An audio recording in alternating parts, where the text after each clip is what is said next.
He wants to prove that the last few years have been a fluke. Demonstrate that he can make this Muerta work when no one else is playing it. Let's go, Titan. No cost. Okay, Snare. You're just like all of the other guys, right? You just always go for the guys that are kind of expected to win and throw me, the analyst, under the bus. But no. It's the draft of Ascent is so good. I'm gonna be doubling down. I'm not gonna be doing that. Their draft is good. It's not that good that we can call this a complete out draft. You still have some things going for you if you're Titan, and one of the main things is a huge team fight. So if they're able to slow down the game, which can happen in China especially, this lineup makes a lot of sense. Naga and the Enigma, the ultimate wombo combo.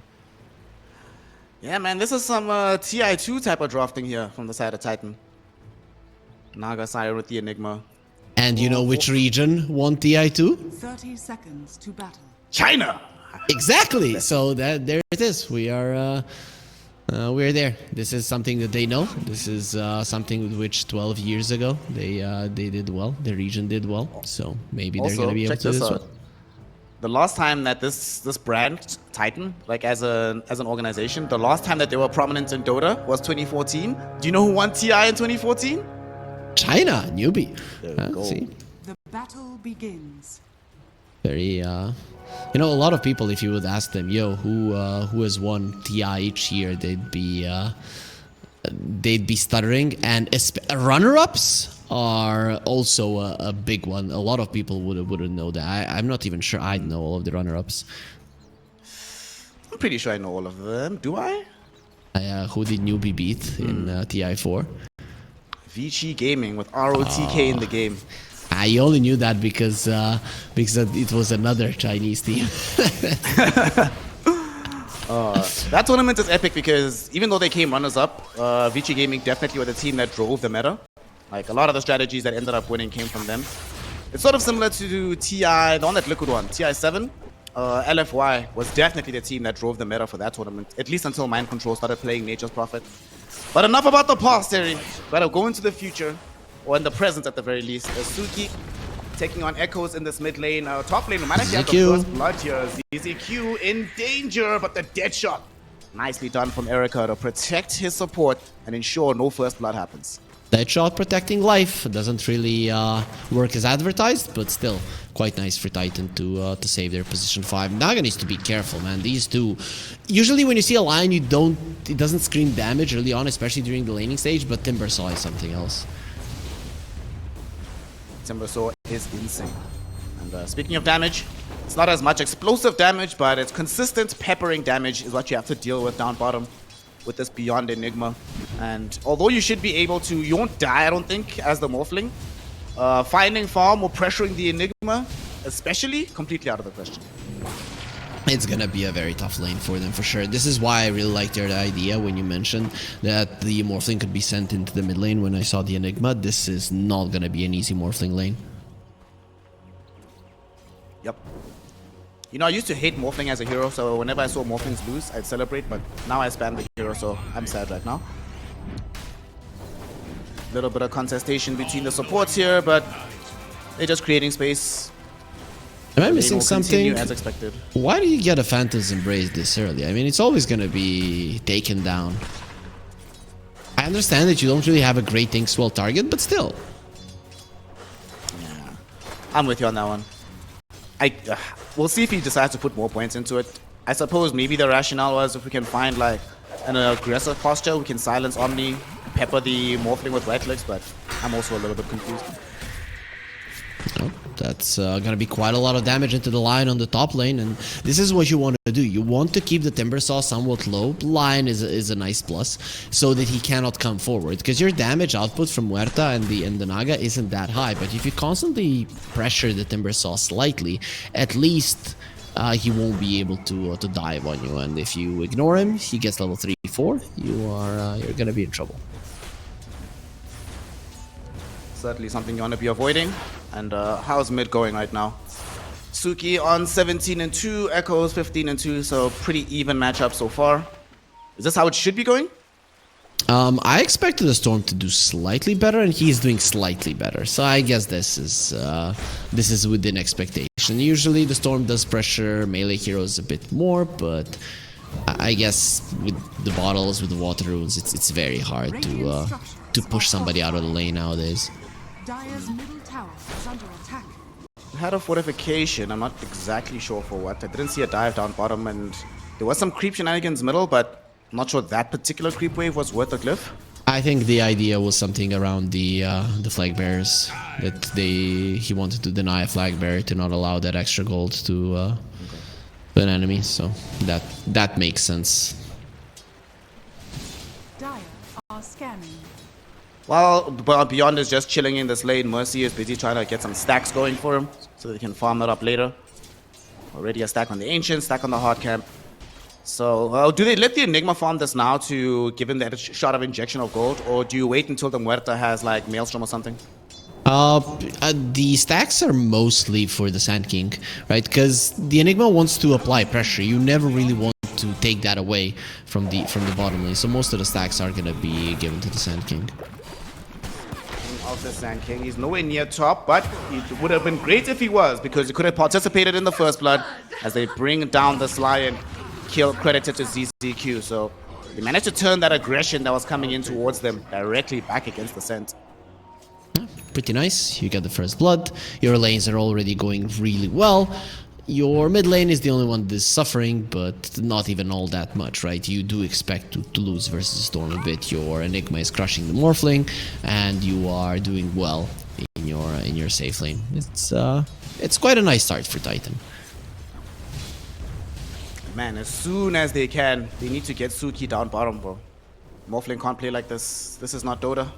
Yes, that is the case. Enigma doesn't even have boots, right? Until you get the drums, your movement speed is non-existent, so killing the Enigma over and over again is a possibility for the Storm. We'll see what happens in 30 seconds when the power rune does eventually come to force.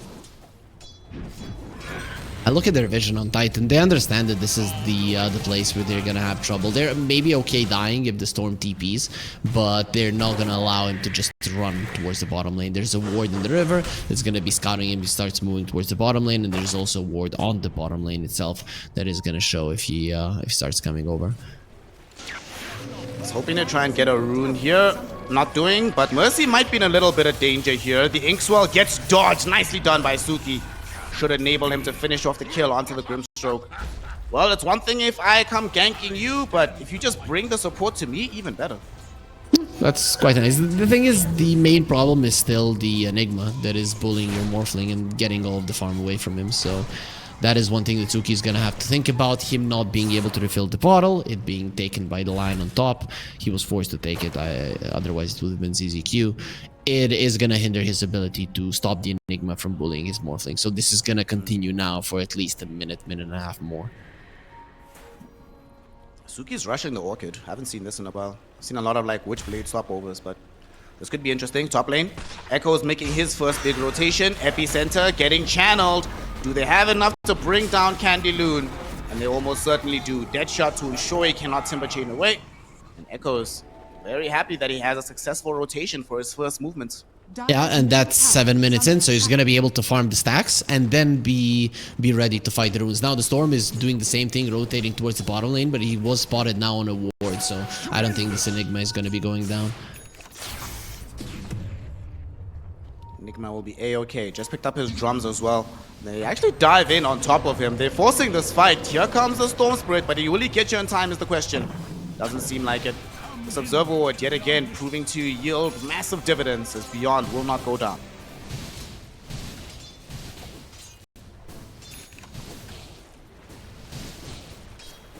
So there's a smoke from Ascent. What? Why was that used? Are they running away with it? I think they misclicked. Oh, okay. Because they came directly into the triangle, so I think they just misclicked.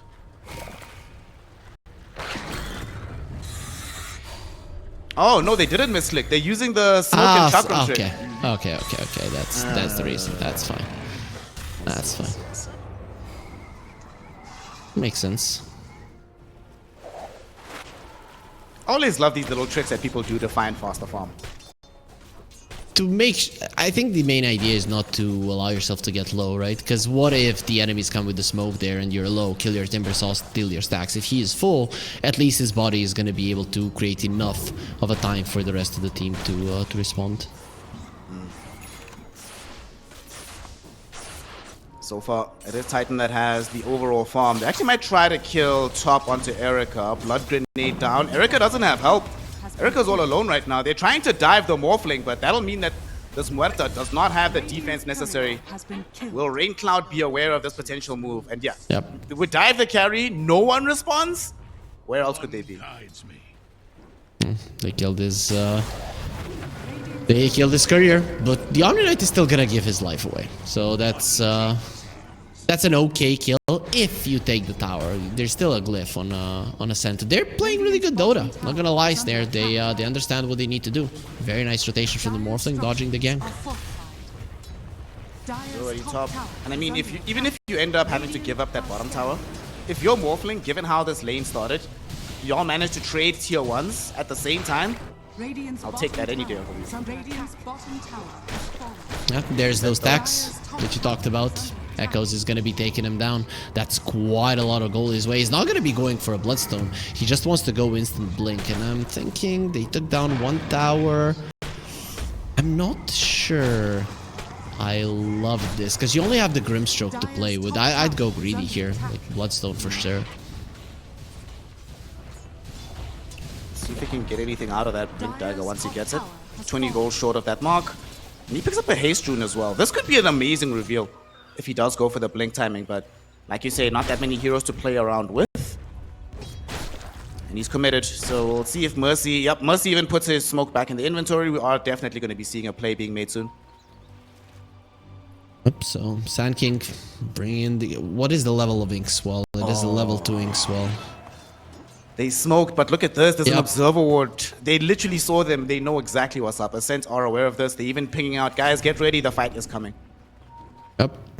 So let's see what they're going to be able to do with this Blink Dagger when the enemies know about it. You still want to pressure the tower. That's the main idea. And Enigma does have the items to make them pretty powerful.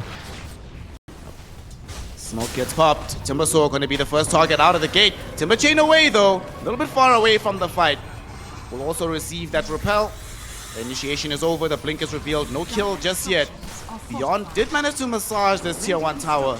More damage coming in from Erica. While they have the Sea Dragon here, they desperately want to bring this one down. Looks like they're going to get it. Yep, does look that way. And even with understanding that the smoke was coming, Ascent wasn't able to stop this. This is just the thing. Their lineup, it needs pick off, especially with the Storm going for this Orchid build. You need to find enemies when they're alone. So in general, this was a very smart move from Titan. Unfortunately for them, it was known by Ascent that it was happening, so at least they maximized the farm on their Morphling. I think that's probably one of the other things, right? Is they were like, guys, Titan is going to bring everybody. Our Morphling is not ready to fight him at all. He cannot be even seen close to any of these enemy heroes. If he comes, we probably lose the Morphling and the tower anyway, so just sack the tower, get the farm, we'll fight them later. Let's see. There it is. Now they want to go for smoke. Go for that pick-off that we were talking about. Just take ZZQ. Oh, Sand King is coming. ZZQ, but it's a bait. They're going back onto Takahashi, but he's still alive right now. Only barely ends up taking a tumble. While the Omni Knight's hands were in the air to drop the purification, he actually almost lived. Yep. This is why you need to go without hesitation, right? You see a hero, kill him, take him off the map. This is what your lineup does. If you're not killing heroes, if you're being greedy, oh, I only want a core, it's gonna end up badly for you in the long run. Got that kill. Some galvanized stacks going onto the Storm. Finger of Death charge for the Lion. So still all good. We're in decent stead right now. And Ascent, this entire time, Morphling still just farming and farming and farming away. He's still at the bottom of the net worth, but he's gained so much ground relative to how far behind he was a few minutes ago. Does have that lads though. I'd like for him to get involved a bit, allow his team to maybe push a tower, maybe try to get Titan together and then disperse them. It wouldn't be too bad, but Titan, of course, they want to make sure that they're the ones that are dictating the tempo. and not Ascent, so that's why they go for a smoke right now. Timbersaw is right underneath an observer ward. They know where he's at. But he is also right next to a tier 2 tower. So bursting him before allies arrive might be a bit difficult. Nonetheless, they will make the attempt. Unfortunately for them, though, he has skated past the area where they can safely engage him. So this smoke doesn't seem like it's going to pay dividends unless they can catch Takahashi here. This Lion has been ensnared up. And here they come. Inkswell will trigger. One more right click. Echoes gets the kill. Yep, nicely done. This is the thing though, Titan also shouldn't hesitate to kill a support. Killing cores with their lineup is just not the easiest unless you're using a black hole. So you see a hero, Inkswell, Burrow Strike, kill, right? Just get him off the map. With that, you can play a little bit more easy and not really be afraid of what's gonna happen. Arcane Rune bottled up right now by Echoes. And he's building into the Bloodstone at the moment. If they can string together a couple more kills, maybe some uninterrupted farm time, could be able to find this, but looks like Ascent want to interrupt that time. And this time it's them walking into an area that they have covered with an observer ward. They know more or less where Erica is at. The line is drawn perfectly. They're gonna run right into him, Harry. Takahashi leading the charge. Smoke about to break, and there we go. Orchid out, Finger immediately committed. And they bring down Erica. Great initiation coming in from Ascent. Yep, this is what their lineup is good at. This time around, there was nobody to break their smoke. With their speed, they did manage to do it. They just need to continue doing this indefinitely, basically. This is what your lineup is good at, considering you want to delay this farm and you want to delay the timing where Titan gets all together. Because look at it. They have a drums and a pipe on the Enigma. In a 5 versus 5, Ascent will not win. So, shoving out the waves, getting pickoffs. That is the plan pretty much forever in this game. Well, the pickoff department just got a little bit easier as we now have an Orchid fully complete in the Storm. Do you miss the days of Orchid, Bloodstone, Storm Spirit? Yes, TI5, Orchid, yep, for sure. But Bloodstone is just not the same item as it used to be, so we have a built-in Storm Spirit Bloodstone now called Galvanized Axe. Gaben giveth and he taketh away. Then he giveth again. And no matter what, we complain the entire time. Of course. Candy Loon. Okay, if he can make this escape, then he's an escape artist, bro. Unfortunately, looks like Houdini is not on the clock today. Candy Loon gonna get caught just before his TP was able to get him out. Certainly gonna end up killed here. This did take a while, even though it was 5 heroes. Maybe on the side of Ascent, they're thinking to themselves that, you know what, the next fight, Timbersaw is taking that much damage. We can turn things around, but this time around, there's nothing to do but watch him die and probably watch the tier 2 die as well. Echoes is that annoying friend that you have when you're showing the magic trick. He's just telling everybody how you did it, right? Nobody likes that guy. But yeah, they do. That was a very nice Burrow Strike that he managed to find the Timbersaw. Beautifully done. Also managed to find the Lion now as well. Takahashi got himself caught out, and he's certainly going to end up dead here. And Titan, they were able to sweep from bottom to top, but here's the thing. They didn't manage to put much pressure on the tower. So I think if you're Takahashi and you die under those conditions, you don't feel too sad about it. And the thing is, Ascent is not really utilizing the bottom lane farm. That's the thing. Those creeps have been there for quite some time. They've been dying, and you're not getting that farm. So overall, it is still a win for Titan. They controlled the bottom part of the map, farmed everything, went top, got the kill, and pushed out Ascent. So now Ascent, when they go to the bottom lane, they need to be careful how far they venture out now when they pushed away from the tower. Looks like all the Titan heroes, though, are grouping up to mount a push onto the tier 1 in the top lane. Grab some farm from the triangle on the way there. And Ascent, with no Manta on this Morphling, they don't have the Kaya yet on this Storm Spirit. I don't think they have the appetite to fight this. So another tier 1 tower will likely go down without much contest until Ascent feel ready to engage. That's gonna be a tier 1 gone, and you are pretty deep there on the Timbersaw. Surprised that Titan didn't try to make anything happen, especially because they have all of their spells. I'm guessing it's because of the Roche, right? You just make sure that you're on the side of the map, you walk into the Roche pit. We talked about Ascent not having any chances of winning a 5 versus 5, and if you come to this Roche, you might just be losing the game, so better to just stay away. They scan that out so they know this is happening. That'll give the Morphling a bit more freedom to just push out this wave. They're pushing in mid as well. However, Aegis destined for the hands of Titan. Probably taking longer than they would have liked it to right now, but eventually it'll still be theirs. I'm surprised that Grimstroke is not buying a shard. He's probably being greedy, wanting it from the Tormentor. But to be honest, in this game, there's just a solid amount of initiation that you're going to be able to break and allow some of your teammates to get their spells or items off. I really like it when they use Grimstrokes at 15 immediately with no hesitation. Especially when like you said, you're playing with these heroes that can initiate for you. Yep, plus you're versus a Lion, he's gonna hex somebody and you can remove that if you want to. It is a strong dispel. People tend to forget that. They sometimes think, oh, maybe it's a basic one or whatever, but nope, it removes every single stun, everything that can be thrown onto you. Yep. And he has the Instigate innate as well, or the Facet. Yep. So at any given time, he's gonna be ready for that one.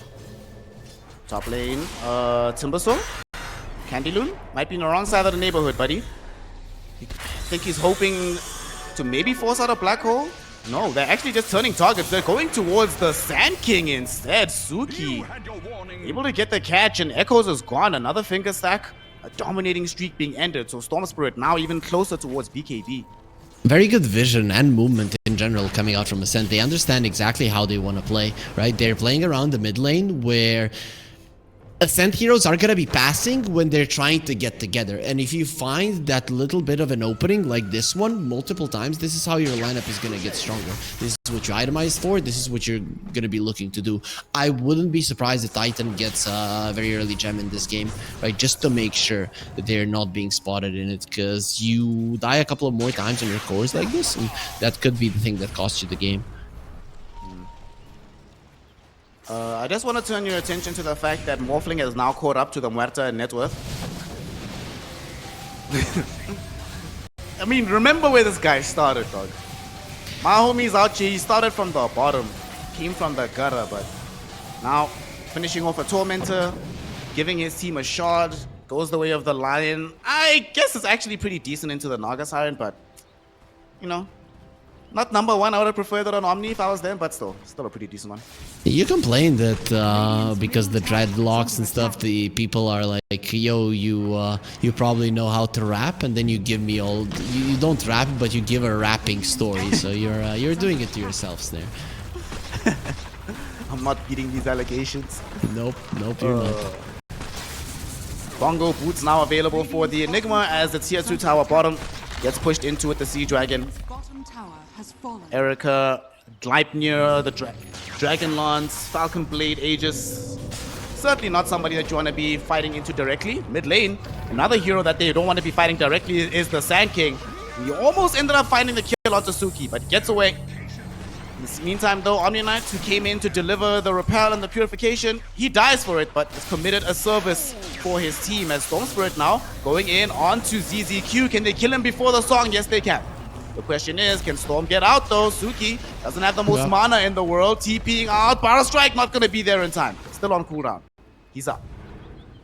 One thing that the Omni needs to be careful in this game. Oh, they're getting more. Kind of a little lucky for him. He has a BKB, but that's a 9-second one down the drain. So either way, one thing that this Omni Knight needs to be careful in this game. Repel doesn't really have that huge of a range. So you need to think if you're gonna get too close to the Storm for the Soulbind to connect between the two of you, right? So that is one thing that he is really going to have to keep an eye out on for. They used the Soulbind on him in the earlier fight. Lucky for him, the Storm was already out, but could have been quite dangerous for the Storm Spirit. Tier 2 tower gets taken away. Titan, despite the fact that they are suffering a 2k gold deficit overall, making sure that this Muerta is not suffering any of that. She's top of the net worth right now, level 15 as well. She is not the easiest hero in the world to deal with here. And they might be going for more. It looks like they want to get the tier 2 tower in the top lane as well. Yep, this is how you play with the Enigma lineup. You're just so much stronger in a team fight. You want to get to a position where it's very hard for Ascent to shove out the waves, because the way that you go for these pickoffs with the heroes that you have on Ascent is by going from areas, smoking from areas that the enemies aren't going to be able to predict you're going to be coming from. If you don't have a single tier 2, it's very easy to predict from which side you're going to be coming from just from the time that you're missing off the map. So you take away all of their outer towers, and it's going to immediately be a problem for Ascent to play the game the way they want to. 3 tier 2 towers for a single Aegis. That is the trade of the century. Titan made good use of it, but now they might get more because they might be able to pick up the Omni, but no, here comes Suki going in on the backlines, cannot find the Grimstroke through the Glimmer Cave. He's alive! So instead, they're going back onto the Omni, but Omni not dead just yet. Gets away, gets off the Guardian Angel, but does now eventually die. Raincloud has shown up on the Morphling. Can he have impact in this fight? It doesn't seem like it, as he watches this Lion die in front of him. Now he needs to get out. Barrow Strike will be there. Do they have the way to stop him from leaving? He's dragged back in. He's trying to waveform out, but there is no option. Too much lockdown from Titan and ensures that Raincloud dies, and they take an incredibly successful fight. They keep the poor Morphling in place for such a long time. They weren't even focusing on him initially, and then just when the time came, they had enough of a chase to get on top of him as well.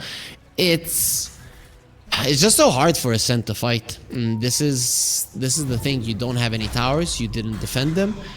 You don't have ways to get pickoffs now easily, and that is going to allow the Muerta to farm and farm and farm. Lucky for you, the Muerta's timing is not as straightforward as it used to be. You get level 20, you get the 20 Gunslinger chance, and you destroy everybody. Now it's on level 25, so you might need a little bit more items to feel as strong on level 20 as you did before.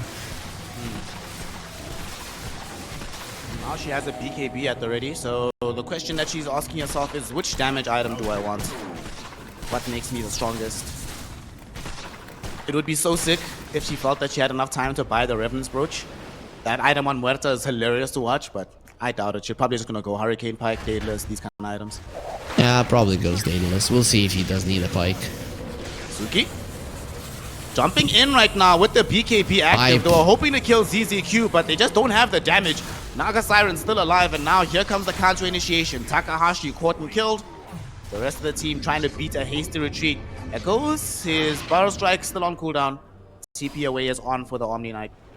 Even if it wasn't, the repel was up, so you really didn't have anything to deal with it. The only thing you can use to deal with it is the Enigma Black Hole at the moment, but it wasn't ready just yet. In 50 seconds they're gonna have it, and in those 50 seconds he's gonna be dangerously close to his BKB. Ascent are being backed into a corner more and more here, and they really won't be able to defend the next Roche, I think. Let's see, Morphling gonna go for a Kanda, no BKB for him. It's still about bursting that first hero. Almost impossible versus the auras of the Enigma. Scary times ahead for the side of Ascent Esports as they get in. They're looking for the Smurfling. Can Echoes find him? No, they're going on the backline first, looking for this Omni Knight. I think they should be able to get him down. Calling silences him up. The right clicks from Erica, good enough to kill him. They lose nothing in the process. Ascent has to retreat into the base. And this is them doing this despite the fact that they're playing underneath Radiant Vision. They see them directly, but they're still not strong enough to fight them. You know, this greed from the Grimstroke that he didn't even go for the shard, is just going to be going for an Aghanim Scepter, is not going to be punished at all. And imagine what happens when he gets an axe. You create a Morphling illusion versus a team that pretty much only relies on magical damage. It's going to be a problem. BKBs forced from Echoes and Suki respectively. Unfortunately, Takahashi does not have a BKB, so he might be in danger. Repel will help him out though. They got the Hex out onto Echoes. Echoes is falling low. Echoes is gone. There's the burst you were talking about. They leverage it onto the Sand King. They succeed in killing him.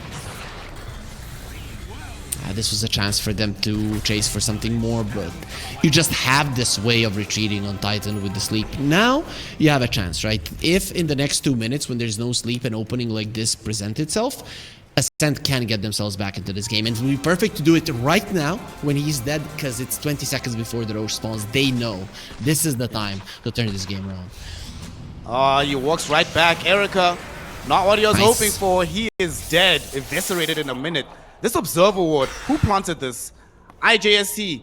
And he planted it 7 minutes ago almost, but it has proven massive, massive dividends. This is the ward that scouted the Muerta, enabled this move, and honestly has brought them back into this game. Yep. The problem is they're not that great at killing Roche. They're not bad, but I like for them to continue going for these kills. Their vision is quite good. The enemy's vision is only aggressive in terms of getting kills right in front of the enemy base or scouting smokes. So at the moment, Ascent are in a really good position, not game-wise, that can be hard to read in a game like this, but just positioning-wise where they are out on the map. Not under enemy vision, they are controlling a solid chunk of the map, and Titan, with how things have been going and them not having sleep, are afraid to just walk into the Roche pit, so it's most likely going to be Roche traveling and being a Radiant Roche. Gonna get the tier 2 tower. Sadly, they weren't able to go back onto their side of the map to take their Wisdom Rune, but nonetheless, this is definitely worth it given the game state overall. And Okay. once again, look at this, even on the gold. In fact, win probability is trending in their direction according to Gaben. But this Roche, you should stop it or at least force the enemies to use some spells on it. Because a slow siege with all the spells of Titan ready, it's going to be hard for you to defend that one. Sure, shoving in the bottom wave and forcing some rotations is fine, but this is... second Roche given for free. You didn't really do anything from it. A little bit of damage onto tier 3 and maybe a little bit of shove out on the top lane. It's not enough to justify letting this one go. Aegis now in tow for Erica. Has the full Hurricane Pike, building Moonshot first with the attack speed before leveling up a bit. Certainly some scary times. Enigma has the full BKB at the ready. Sand King trying to build into a Shiva's God as well. That being said, it's not like they are completely lacking in items from the side of Ascent. They managed to do a really good job in keeping their own net worths up. Like, their heroes are farming, man. The Storm is going to go for the Agnum Scepter. Then you all of a sudden have Blue Hole in tandem with Lion, who now has a Blink Dagger as well. It still gets scary. They still have options to play with, even though they're going to be now dealing with like a Phantom's, what do you call it? The Dark Portrait, yes, from the Brimstone, who just got ads. Yeah, I take it back. I think that might have actually been smart. We talked about it multiple times in this game that Ascent's lineup is very good at pickoffs. And at some point, you are going to start being very strong in team fights as well, and you're going to have so much burst potential that there's not going to be any amount of auras that will save anybody on the other side. So yeah, maybe it was a smart move if they can delay for another 2-3 minutes, maybe even lose a lane of racks. Let's say they lose a lane of racks, but they'll lose too many heroes. I still think it's a good situation for Ascent. Bro, you're sounding like you come from the school of eternal envy. Guys, the game, just sacrifice the racks. Who cares? You know, that's when we really start playing Dota. Exactly. Because the enemies get super deep. They're getting their axes. You catch them on the retreat when they're losing their positioning, and then you're suddenly stronger. Well, I don't know about this one. They're smoked up into the mid lane from Ascent. Echoes, he jumps in. He only finds the Burrow Strike out onto this Timber Saw. He gets Burrow Strike in return. Enigma running forward with the BKB, looking for a black hole. Acronyms. On the south of the fight, though, they find and they kill the Grimstroke. Song to set things up, though. Beyond, waiting for the angle, gets the black hole. It's under 3 with the epi Burrow Strike connecting on top of it. Both supports dead in an instant. Raincloud at least able to get himself out. He steals away Echo's body. We'll have access to a waveform again in 3 seconds. Storm Spirit is busy zipping away. They got him. Do they have him? They actually have him? Is he actually dead? Deadshot sends him back. He dies. He was 0.2 seconds from going for a waveform, and that animation also would have been a problem. So the Sand King finds him. I'm looking at it. 3 seconds for a blink. Burrow Strike was already ready, and 3 seconds for a waveform. But still, the team fight of Titan is just so overwhelmingly powerful. You got a kill at the start of the fight. You made sure that the Grimstroke goes down, but to sleep into a black hole is way too hard to deal with. Fortification now has already been committed. Timbersaw will do his utmost to try and defend while he can, and very errantly placed Roshan's banner. Not really the best that we've seen so far.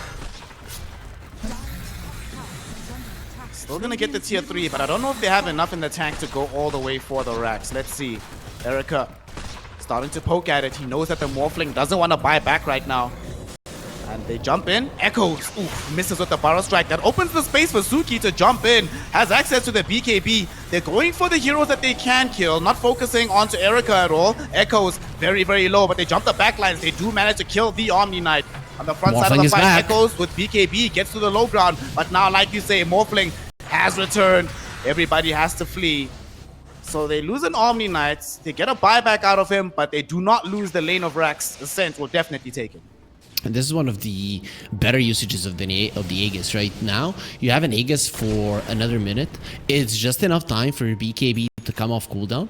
So Ascent won't really be looking for a fight. They also need to deal with the wave in the mid lane. And that allows Titan to go for a play despite not having the BKB on Muerta. Because, well, they're going to have their other spells ready fairly soon. The Naga Sleep is ready and Black Hole in 35. Although subsequent fights will not be as easy as this last one because we just did pick up the Aghanim Scepter on the Storm Spirit. So Blue Hole in effect. And he actually had an opportunity when he got the Vortex out onto Echoes. If that was a Blue Hole, it would have really hurt. Speaking of Echoes, he was reaching forward with the Inkswell on top of him, but they do not find any targets. Are they actually going to go through this gate? ZZQ does have the song, so he could feel brave enough for it, but somebody on his team says, nah. That feels like a foolhardy play. Let's do something else.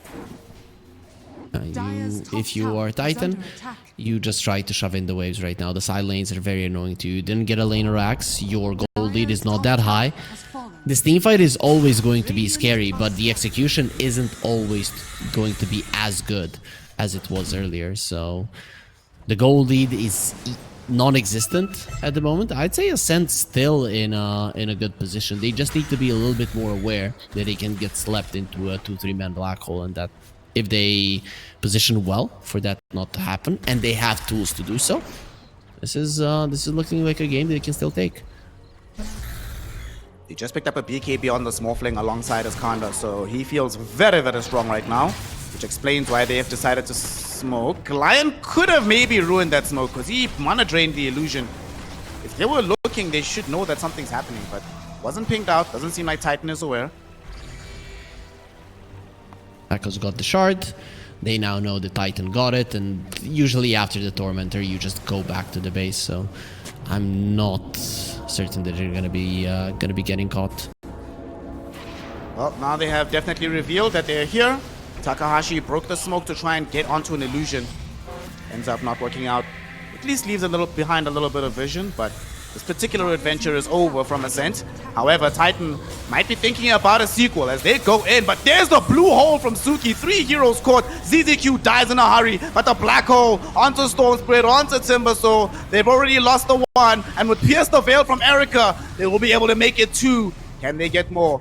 Looking, hoping for Rain Cloud, but he does manage to TP himself away. Buyback was utilized on this Naga Siren. However, these are 2 very big targets, neither of whom have access to a buyback of their own. And for an Omni Knight, they're certain. For a Storm, they don't necessarily know about this, but he is like 350 gold away from a buyback. So what you do now, considering that you have a sleep, you just go, because you can always reset. There is no reason to stop. Sometimes teams will be hesitant. In this kind of situation, you do not hesitate. You go for it. 45 seconds, no Storm Spirit. Good luck, gentlemen. They go in, Hex out onto Erica. They're trying to blow up the Muerta, and they do it. Got him. Ascent Esports, baby. Showing us that where there's a will, there is certainly a way. They try to get out with the supports. They succeed in doing so. But they stopped the push. They only lost 1 lane of racks despite playing 3 versus 5. That's amazing. There it is where you should have hesitated, waiting for the Naga to come over. You had her buyback, she's coming over, and you go way too early. Takes a lot of time to get there on ZZQ, and that allows an opening for the Muerto to die. Imagine if he just goes for a sleep there, heals her up back to full, and it's a disaster. I'm really glad that Ascent went in, no hesitation, because that's their only way they defend the second lane of racks. If Titan comes over, you fight when the Naga is there when they reset. It doesn't turn out this good. Maybe even turns out into a disaster or even a GG call from them. You've been saying that so many times this game, that this is the only thing Ascent could have done to avert disaster, and they keep doing it. Now, though, they're getting jumped on here. Unfortunately for them, them. There's a Omni Knight right next to the Morphling. Enigma falling very low. They forced the song out of ZZQ, but here's the jump in from the Storm Spirit. Didn't pop the BKB in time though. He's not going to be able to find the immediate blue hole. Now they have vision of Beyond, but he blinks away. He should be safe and fine. Everybody else from Titan is out, and all they get out of this is a tier 2 tower. They didn't see him. He was right on the edge of the fog of war because it was nighttime. He went away from that ward, and the second he was away from the ward, the Storm knew he was somewhere close. When he got the blink away, that's the time we knew he was going to live. But now there's no sleep, so you are still in play as Ascent. Unlucky for them is that the Rosh will be a little bit of a longer respawn, so Naga Science should have it for that part of the fight. But they don't necessarily know that this Rosh isn't up, so just put heroes there, maybe bait out a scan, have good vision. Titan have to come over, bait them in, and then get the kills. You can win right now if you're Ascent. You have the opportunity. You know who's been quietly putting in a heroic performance? Candy Loon on this Timber For Sword. sure. Yep, you're right. Quietly having an amazing game of Dota. His itemization is something I love. He just went on full on defensively because he understands I need to be deep in behind enemy lines and survive for a long time so that my team can pick off people who are splitting away from the core of the enemy lineup. Also like this move that Ascent is doing right now. They're gambling a little bit that Roshan's not going to come in the next 5 seconds. And they're correct. He's going to be spawning on the Radiant side for sure. Scanning. Well, he'll spawn Dire side, but there's no way they kill him in 9 seconds with this draft, so he will end up going to the Radiant side. Ascent already preparing themselves for that eventuality. And look at Takahashi camping the portal, making sure that no one will come in, surprise them from behind. You get this Rosh on Ascent. That's gonna be huge. We talked about a huge team fight of Titan. If you have this third Rosh, the refresher on a Storm, let's say, or even Timbersaw would be quite nice. It's gonna be huge. Titan are doing a good thing though. They understand that Rosh is gonna be on the bottom lane, so this does give them time to go towards top. There's no glyph, a problem. Ascent, you're gonna have to make some tough decisions. Okay, they don't actually start TPing in. They're just gonna lose the racks. Oh, Morphling! Oh, That could have guys? cancelled it. Team? They just gave up the racks. And they And didn't Rosh. even end up taking the Roshan, so you got nothing out of this. Ascent Esports needs something from this. Timber chain forward, they're hoping to reach Erica. Unfortunately, will not happen. And the rest of the Titan lineup just beating a hasty retreat. They still have the song if necessary. They jump in onto Erica though, but Forstaff is there with the Hurricane Pike. I don't think they're going to be able to kill him. Echoes reveals himself for a moment, but ultimately he's on the correct side of the river. And he lives. Ascent Esports just get completely outplayed by Titan there. And one big thing, we talked about the Timbersaw and how much he has been doing, but there's gonna be a nullifier on the Naga Sirens, so his Aghanim Scepter is just not gonna be as effective. You remove that shield, things start looking bad for him. He's gonna be quite killable. Dire's courier has Might just remove his life though, because they're on their way to find him right now. They kill off Beyond's courier. That was the actual Aghanim Scepter, pretty much complete.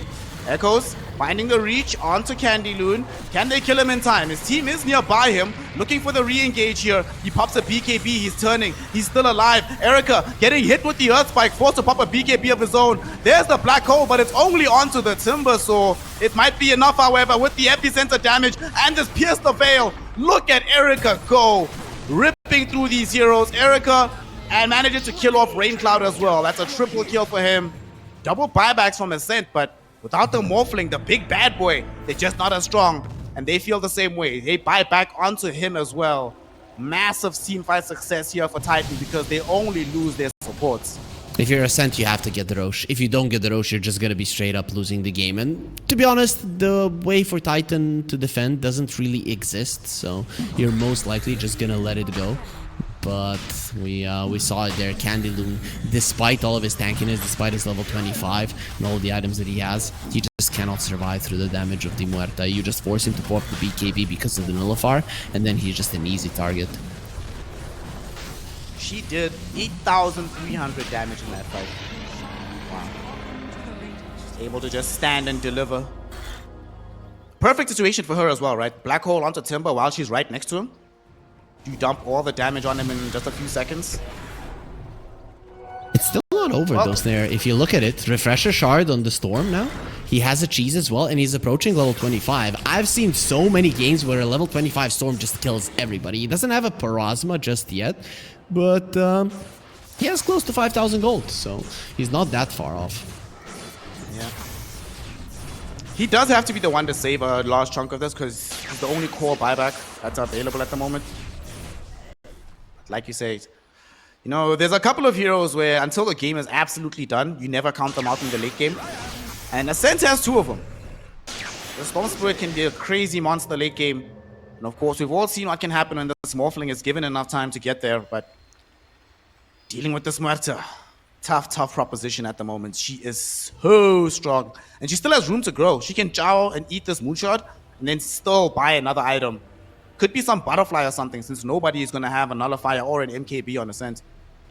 Not only that, we haven't really talked about the Ofrenda, right? Late game Ofrenda with the buyback, you just coming back to a fight. That is a huge deal. It's like when you're playing old school Spectre or Weaver. Yep, exactly. Puck, I guess, would be another one as well, but it's so easy to do, and once you come back into the Ofrenda, you still have that half duration Pierce the Veil, which is still quite a lot of time that you're going to be doing insane amounts of damage. Do you remember that bug on Storm Spirit for a while, where if you had, I think it was like 25 plus Bloodstone charges, with the old one that reduced the I remember. Respawn. He just respawned in place. That was something. That was good times. Or there were situations where you just respawn and then start zipping out of the base. That was the worst one, right? Because if you just respawn in place, that's fine. But if you respawn and then start zipping towards that place, if it's the enemy base, you just could die back and lose the game. There were situations when that happened. You know how many times I've lost my team the game with a bad time lapse, brother? Very awful feeling. Let's see. How do you get a good fight if you're Ascent? It's very easy for Titan to dodge the fights now, especially because now they have all of their spells back. So if you're Ascent, you wait for that Parasma on the Storm, maybe a buyback. I guess you used this Aegis to get the big items in the buyback. You probably feel like the enemies won't give you a huge fight. Yeah. Trying to push out through this mid lane. Is your VMix Get frozen? some positive pressure. Yeah, it looks like we're just having a connection issue on the VMix. It happens. Remember, one and all, we are playing on the Chinese server right now, so these things happen. It occurs from time to time, but we'll be back in just a minute. In the meantime, I'll give you the radio broadcast because we have an initiation going on to the Timber Saw. He's still alive. He's still alive. Black Hole coming in from the Storm Spirit in the backside of the fight. He managed to keep everybody on tap. ZZQ coming in. He found the song with the Naga Siren. They just want to get the hell out of here. But Candy Loon doesn't want to let them go. There's going to be a black hole on the two. It's on the Morphling and the Timber Saw together. The Storm Spirit zipped himself into a black hole. He will eventually end up dead. Morphling is almost about to die, trying to wait for him away, trying to stay living, trying to keep this game in contention, but he cannot do it. Maybe an opportune moment for us to come back because GG, well played, has been called. Ascent. Well, we're here for the finale, y'all. There we go. We get the curtain call. Everybody thought we were gonna miss the throne exploding, but that's the only part of the game that we cared about. Oh man, Titan, they get themselves the W. They find themselves with the win. I will say, not the cleanest performance from them. I do think, though, honestly, having watched this game, Ascent were just ready, and then you have a Viper, right? So that lane could be very, very problematic. So if you do really well on the side lanes and you don't really have to, and then the puck plays, let's say he loses to the Shaker 60-40, that could be the way for Titan to play. Then you just send in the Viper and he's just not going to die. Well, we're going to see how it all pans out as this game has started. Ascent going for the smoke, but it looks like this one is a wrap smoke to try and maybe secure themselves a first blood. Unfortunately, Titan playing very, very carefully right now. Behind the tier 1 tower. Doesn't seem like anybody's going to get caught. You don't want any shenanigans in this game if you're Titan. You understand what your timings are, when you need to hit them, and how you need to play the laning stage to make that happen. So everything you do, you want it to be calculated. This move, 30 seconds. sure you have a Tusk, but I guess you're not too afraid of dying. The worst thing that could happen is a stun from a Lion or a Shaker just stopping your approach. What do you make of this observer ward that Ascent planted down bottom? The one just in front of the tier 2 tower? Let's see, what do they have as a support? They have a Lion. They want to see when the couriers are coming.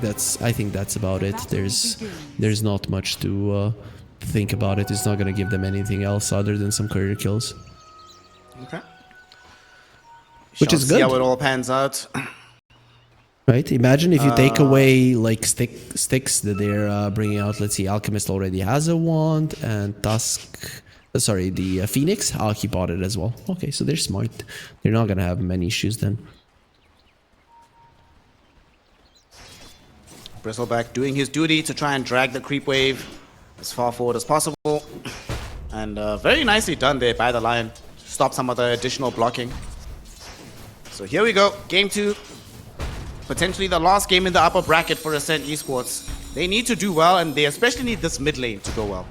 The Earthshaker should be a-okay here, should be able to get quite a bit of farm, but he cannot fall behind Echoes on this puck. He needs to be the one driving the momentum forward for his team. He needs to win. He's a melee hero with a chance of increasing his damage by double on level 1, so you need to get almost every single creep. This is how it should go here for the Shaker. Very unlikely that the puck can do anything to stop him. Suki did perform quite decently in the previous game as well. So, oh no, this is not decent though. First blood drawn as they managed to find the life of this Omni Knight.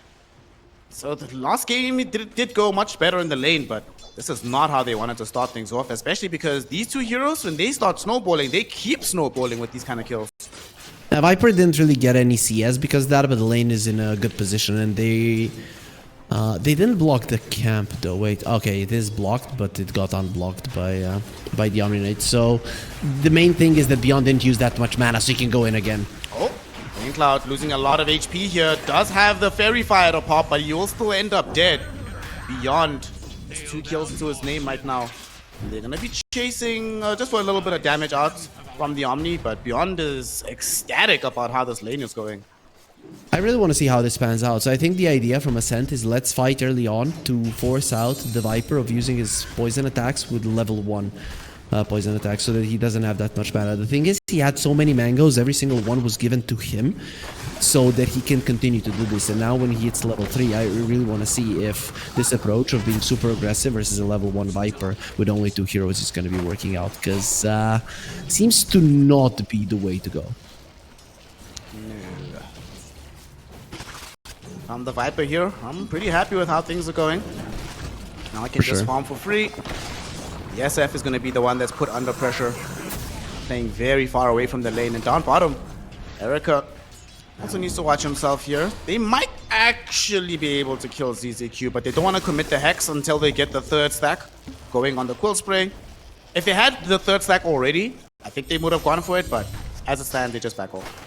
The idea was to use the Hex when he goes for the Icarus dive, but very smart from ZZQ to keep it on. Plus, it was only level 1 Quill Spray, so now you have the level 2 Quill Spray. It's gonna be much different when it comes to doing the damage. They're doing a decent enough job in not getting overrun here, making sure that the Alchemist has to be very careful about when he comes forward to farm. But unfortunately, Raincloud is also struggling. Yes, he has 13 CS, but quite a lot of these came from the small camp above him. Not the easiest game. Yeah, he got like 7 CS at the start when the Viper had 1, but those deaths really did hurt them. Nice. On bottom, they're gonna go onto the Phoenix, and this time around, like you mentioned, we've got level 2 Quill Sprays. We had the tertiary strike of the Quills. We have the damage. Nicely done. And this also allows you, the more levels you start to get into this Bristleback, you just put more and more pressure onto the Alchemist. Just allow him from ever stepping up into the lane, lest he just get Quill Sprayed into oblivion. And of course the Hex for the Icarus dive. The Chinese and Malaysian players, man, are so good at utilizing this instant hex. They are always ready. They're just hovering in front of you, and their right arm on the mouse it's twitching, right? Or maybe if they use quick cast, their left one is. How did this happen? They dove him under the tower. No, Mercy's not allowed to live from this. No. No Mercy. He's living, he's taunting you. Come on, there we go. Whew, that had to happen, but you still ended up losing your Shadow Fiend. And the worst part is that's the second death of the game. Yep, and SF hates dying, right? You just lose your souls. You need to get them up again. You just don't have as much damage as you would like to. It's not ideal, though. Erica is not in an ideal situation either. Forced away. They even employ their help of Mercy, who comes bottom. They need some assistance, and they will end up killing off the Lion. Candy Loon was hoping to maybe find some revenge onto the Alchemist, but he can't close the gap because of this pesky tag team. Fuck is coming. Now they actually turn against them. Candy Loon, he might actually die from this. The Alchemist throws in the stun. Puck shows up as well, and the Illusory Orb, perfectly angled. Echoes doesn't even have to show up to actually get the full kill. Beautiful, right? Usually when you're rotating with a mid laner, you want to be able to get the kill, to get that experience, and exactly what happens to Echoes. He doesn't even lose that much time. It's nighttime, he's moving pretty fast, he gets back into the mid lane quite quick, so big deal for sure, especially because you're losing the lane versus the Shaker, which is to be expected. But he lost, 60 to 40. He didn't really lose that much. This is what he needed to do. He lost the lane, but now because of that kill, the net worth has been recovered completely, so he's all good, feeling himself. Ascent Esports, it's starting to feel problematic. You've lost all of your cores except for this Earthshaker. Now, they're hoping to make this kill happen onto Mercy. Fissure at the ready, it traps them both in, him and the Viper. This could be disastrous for Beyond as well. He's in trouble. He's actually going to die here. One more right click was needed, but the Rays will get there first. Rain Cloud getting some much appreciated revenge against this Viper in the lane. What a nice fissure, man. That's beautiful. The contribution of the mid laners from their long range spells has been quite cool on the respective safe lanes. Yeah, I don't think this Phoenix is going to die though, and this is a positioning that you don't want to be in as Ascent Esports. Just TP out from the Omni Knight. He's a-okay. He's fine. And they're actually bringing Mercy to the top lane as well. So both supports are in the vicinity. ZZQ. He's dying light. Okay. Kind of awkward. Oh my gosh. Mercy forced to come in and help him. How did he get here? He Icarus dived. Okay, there we go. There's a path open. Down to 192 HP, in fact, he dropped down to. But he's fine, mate. He's fine. Who's not fine is the Puck, because while they were all doing this, it turns out that Takahashi and Suki were ready to commit the full salvo of spells. They kill off the Puck in the mid lane. Imagine you're this Puck, you're thinking, where the hell are my shitty supports? What are they doing? They're getting killed by a stack. That's the downside of the Dying Light, it's not being able to turn it off, right? So he went to de-ward the sentry, it wasn't even a ward, and then he got blocked in by creeps. Would have died if there was no help coming. Speaking of death, Erica, I think, is about to die down bottom. He gets hexed up. There's going to be the spells coming in from Rain Cloud, and they have made it happen. Ascent Esports in Game 2. The early laning phase, especially for the Shadow Fiend, was not looking solid, but now here they are trying to mount a push on the tower, open up the map in favor of their team. Yeah, all three of their cores are doing well, and actually that move on the Viper to just fight him level 1 ended up going well, right? So it's not that bad. Very nice repel just in the nick of time. Suki just breaks the coil, and that coil does absolutely nothing. So your ulti as a Puck won't be available. They do manage to at least defend it here on tower bottom. The Alchemist showed up, threw a stun onto Rain Cloud, dissuading him from going for the full push. So just a half damage that they'll have to accept for now.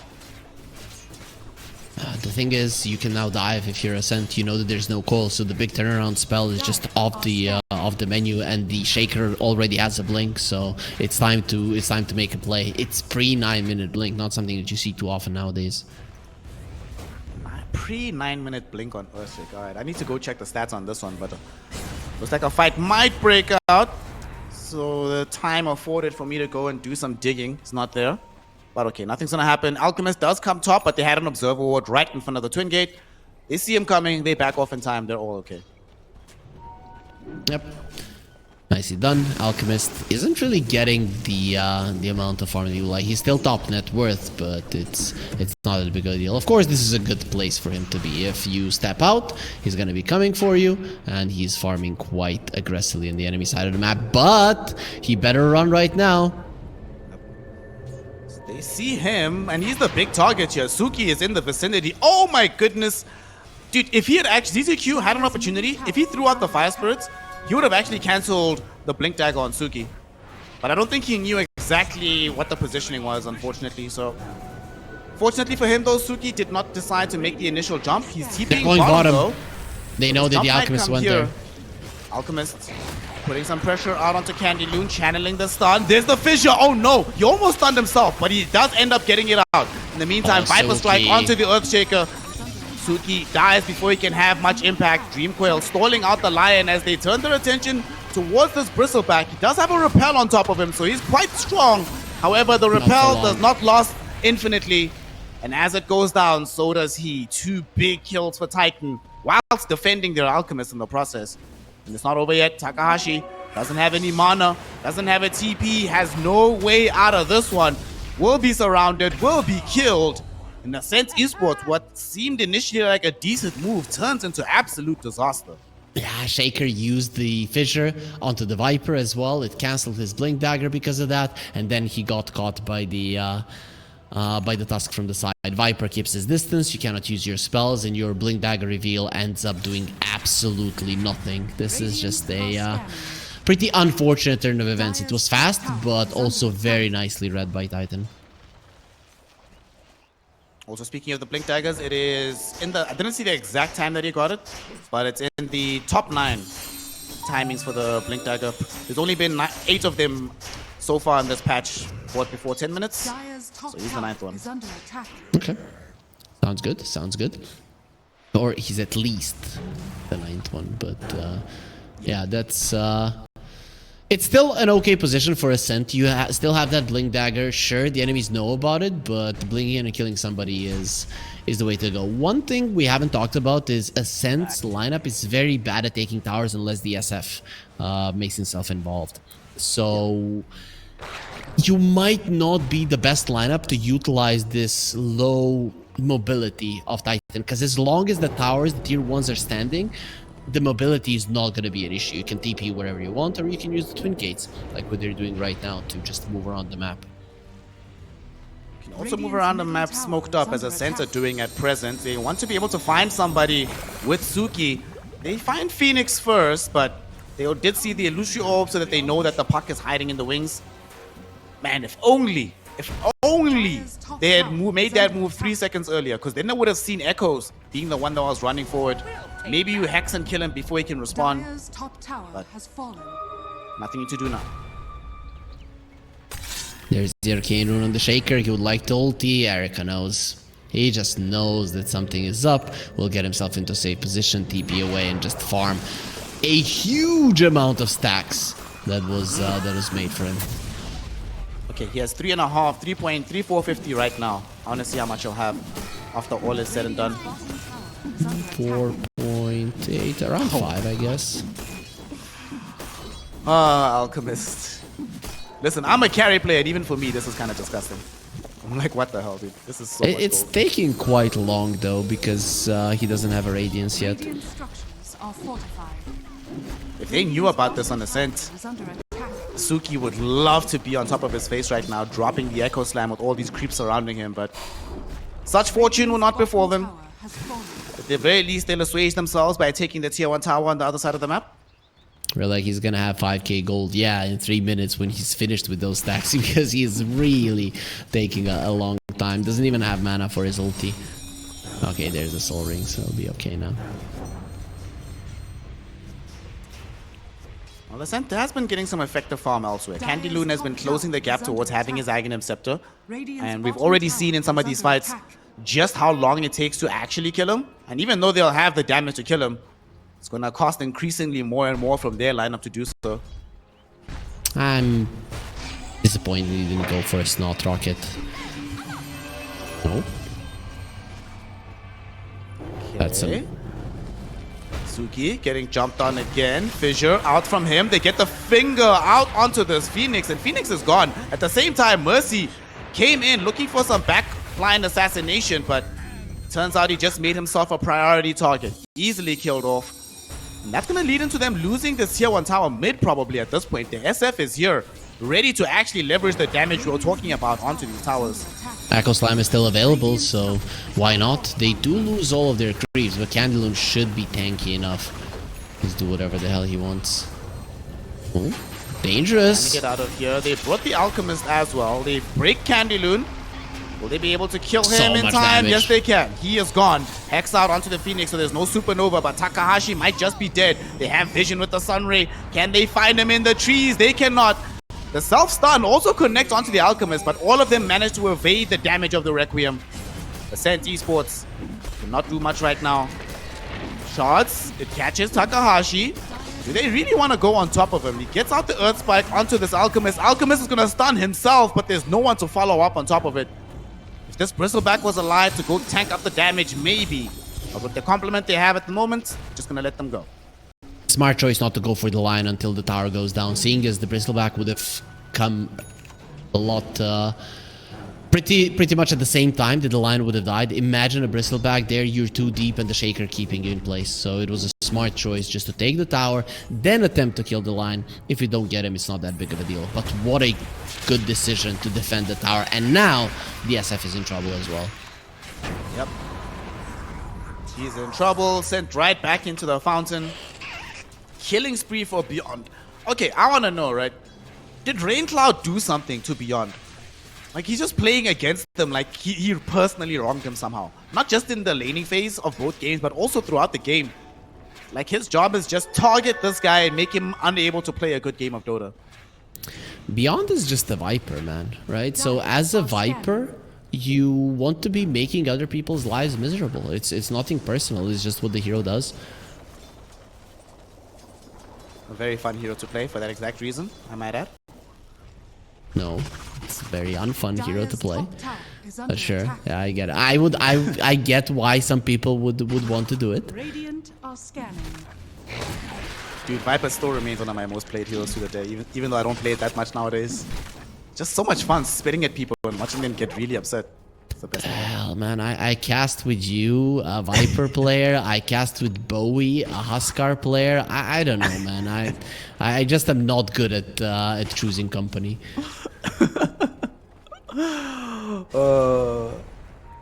17 minutes in, 5k lead. Of course, you do have an Alchemist who is inflating that somewhat, but it's still quite clear that they are in general control of this game. So the question is for Ascent Esports, what's our next port of call? Do we just wait, dodge until we get our BKBs online? So let's see, a BKB on the Shaker I think is the most important one. And the SF isn't even going for it at the moment. He was thinking about a Hurricane Pike, now has changed into a into an SNY. Please don't get an SNY. It's just not that good of an SNY game. The Hurricane Pike I like a lot more. You need a way to get yourself out of the shards. If you have that, it's gonna be good enough. So yeah, I would say that a 4-staff on their side, preferably a Pike, and a BKB on the Shaker are necessities for them to play, which is not going to be allowed because Titan, they smell blood. You know, right then and there, he definitely wish he had a BKB. Might have survived that, but fortunately he does not, so he dies way too quickly. Another funny thing about this SNY, Is under attack. it technically kills you faster in this game because they have Sunray on the Phoenix. So, okay, he changed his mind again, going back for the Hurricane Pike.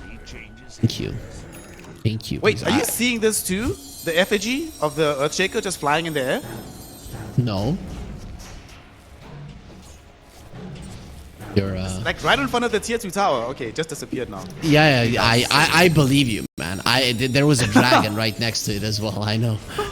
I know, you're right. You're right. Oh my god.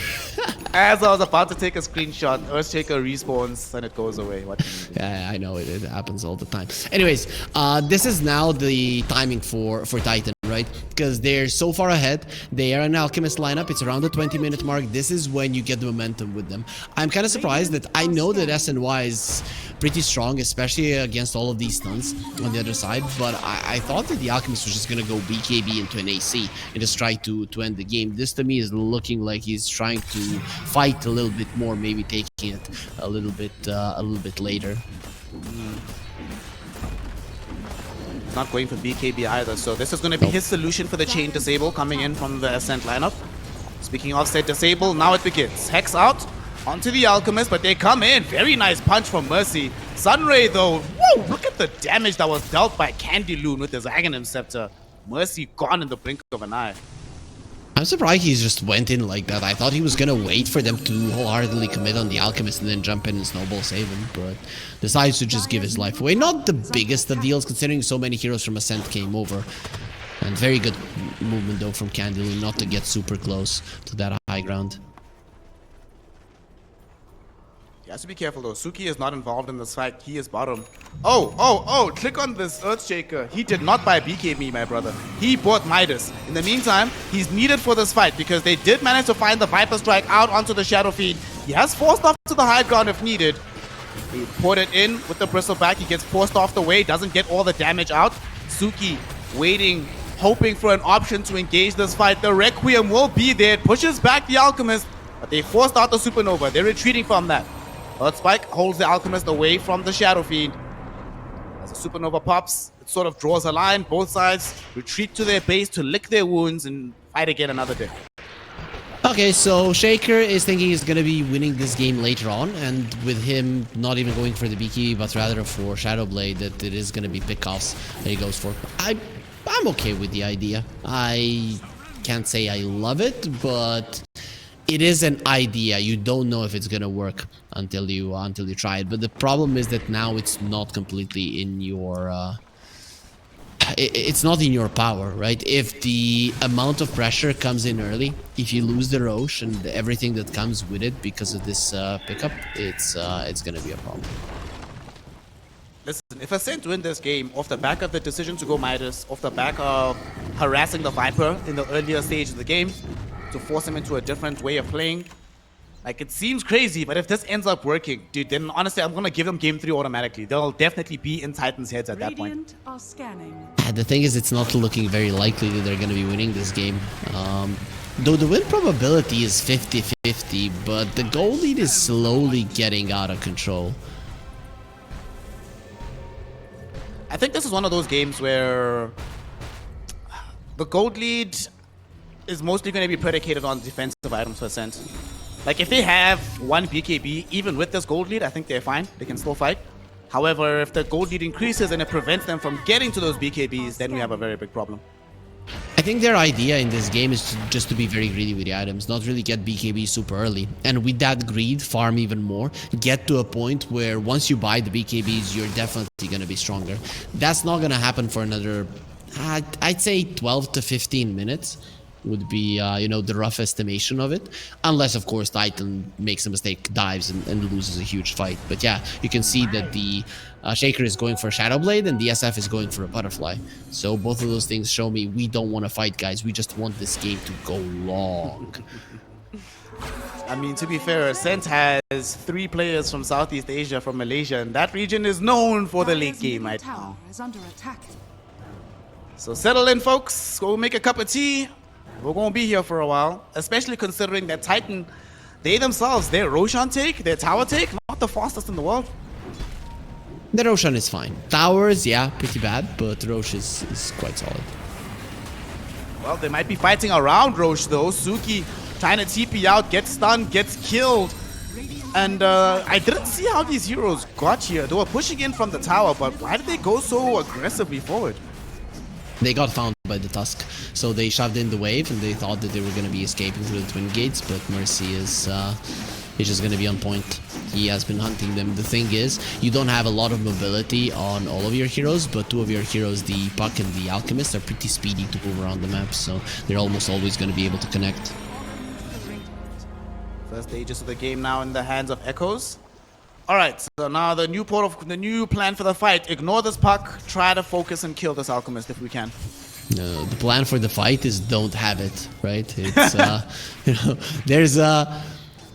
A kid you might win a fight versus, but he has an older brother, so you better not. That's the approach that the center are gonna be going for, and just trying to get bigger and stronger in the process.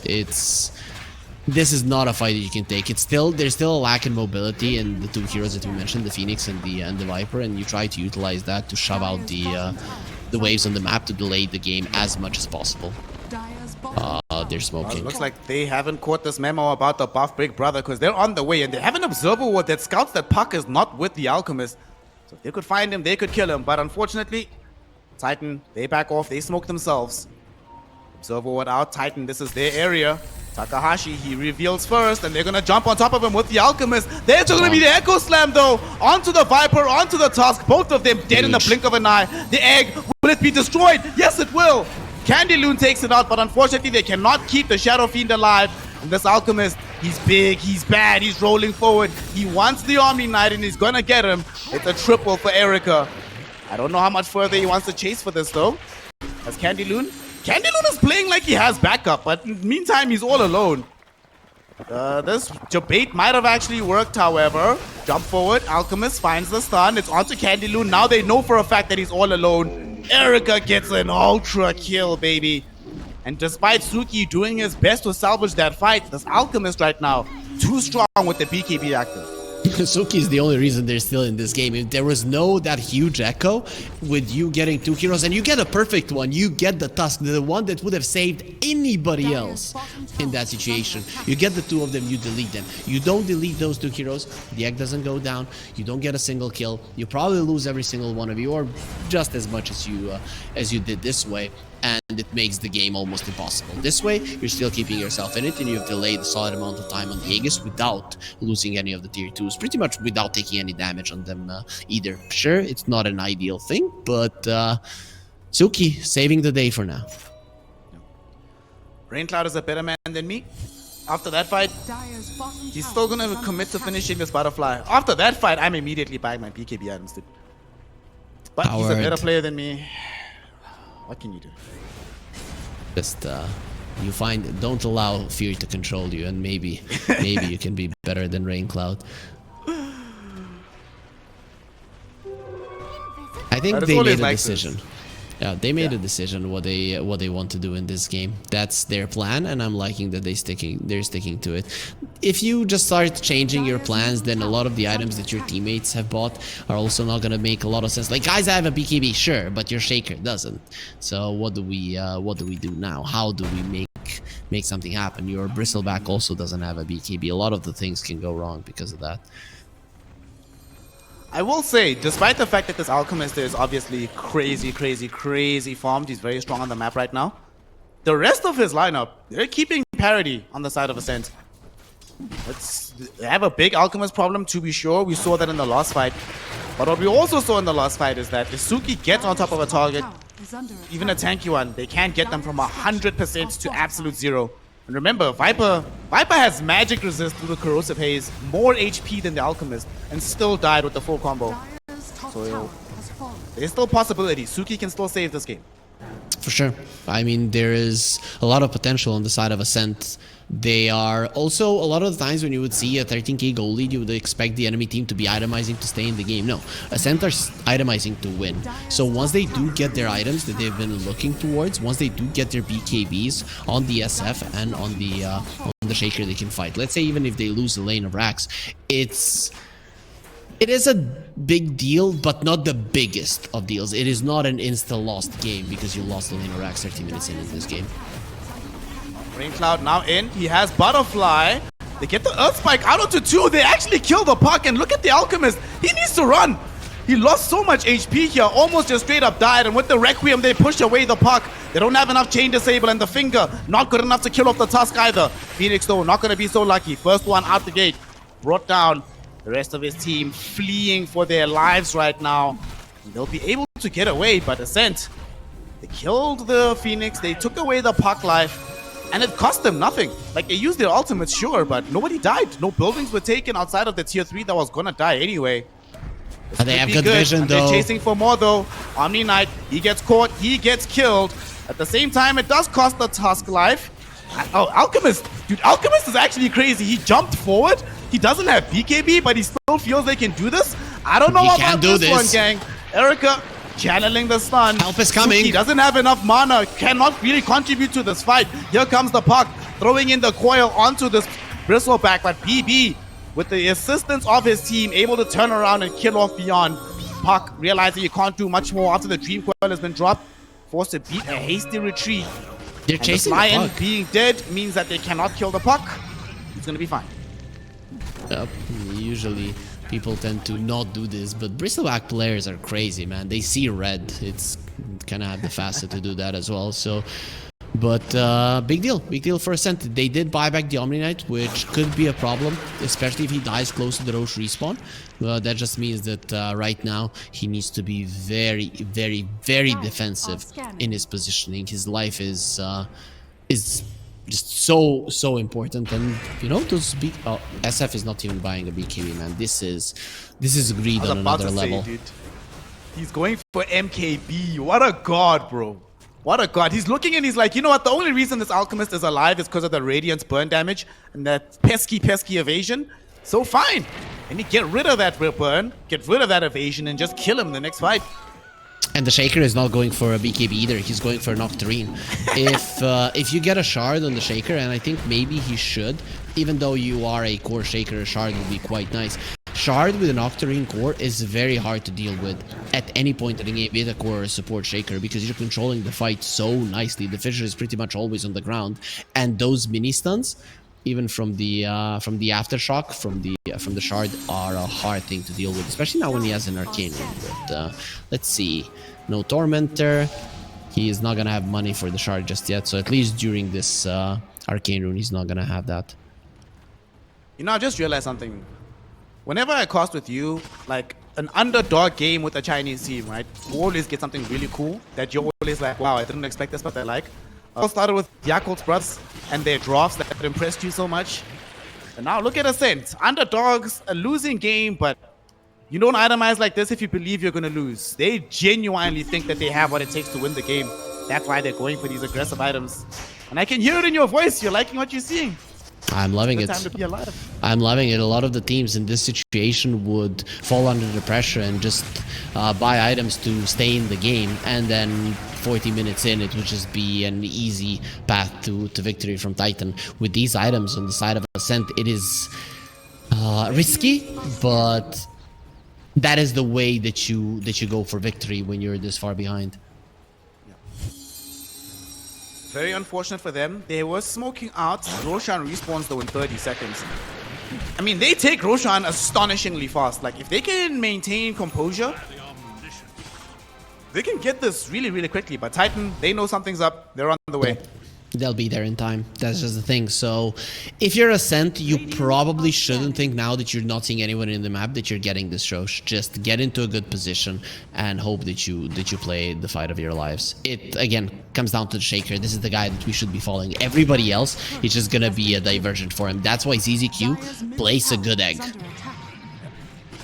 Bro, SF is crazy. He actually bought the Blitz Knuckles. He's committing to this NKB. Now, reveal out onto the Alchemist. He gets hexed before he can throw out the stun.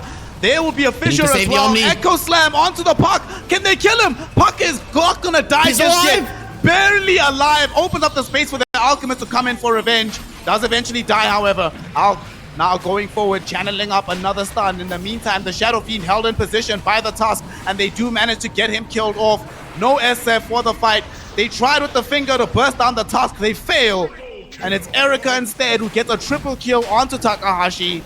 Full team wipe for Titan Esports, and the Roche are completely free for them. It looked decent. They got that initial stun out onto the Puck, onto the Alchemist, but they were not able to keep the Omni Knight alive. It's all down to Mercy. He targeted the right person in the fight, changes everything. And the Tusk died to the Roche Roar. It's 50 damage plus 10 per minute, and he died to it. That's very unfortunate. I think this is the first time I've seen that happen. Either way, that is 6 heroes that died of the Ascent, because Takahashi did buy back. ZZQ did the same. It was it's just not a good spot for you to fight if you're Ascent, because there's a Phoenix, right? He gets an egg off, you separate the fight, you only echo the puck. Sure, you get him down, but it's so many things that you've already used on him. And what Titan did there, and what I think they should do every fight, is that they separated the enemies, right? And then Viper is killing the SF, he can't do anything about it. The Alchemist is killing the Shaker can't do anything about it. The way for Ascent to be strong is to be together, right? And it's just very hard to do if the Phoenix egg is properly positioned. Dire's middle tower is under Apes strong together, and in that point, the apes were separated and making it an easy fight for Titan. Now you're dealing with this Aegis on the Viper, who's about to crack level 20, bro. Like, holy based. Dire's middle tower Alright. has fallen. Good luck, gang. Level 20 Viper with the additional Predator damage. It's pretty scary. It's pretty scary. Yeah, that's so much damage it's gonna be doing once you start falling low. It is a big deal. And right now, with this Viper being so farmed, I don't think Ascent are even looking towards the late game. It is actually their timings with the BKBs and this MKB that they should be winning the game. If that doesn't happen, Viper gets level 25, he destroys them. They jump onto this Bristleback. They want to kill him off first. The repel will be there. There's also a Requiem back onto this Alchemist. He's not the one with the Aegis, remember. However, Puck jumps in, drops the spells onto the Lion, killing him off without having access to buyback. What now? Alchemist jumping forward, finds a stun onto Candy Loon. However, Omni Knight right next to him, able to prop him back up. Fissure just to stall things, but they know this is just a stall tactic. Suki, in fact, could be in danger. Does have the Shadow Blade. Candy Loon, he's back online. Has a Bristleback passive, throws it in, does some damage. But look at the Sun Ray! Burns through his face with Beyond right next to him. There's no Bristleback available. Suki died as well. Candy Loon recognizes that this is over and they throw in the towel. GG, well played, has been called. Ascent dropped down to the lower bracket, and Titan demonstrating that they are a contender and they get the clean sweep and progress to the upper bracket of the competition. Not gonna lie, I expected them to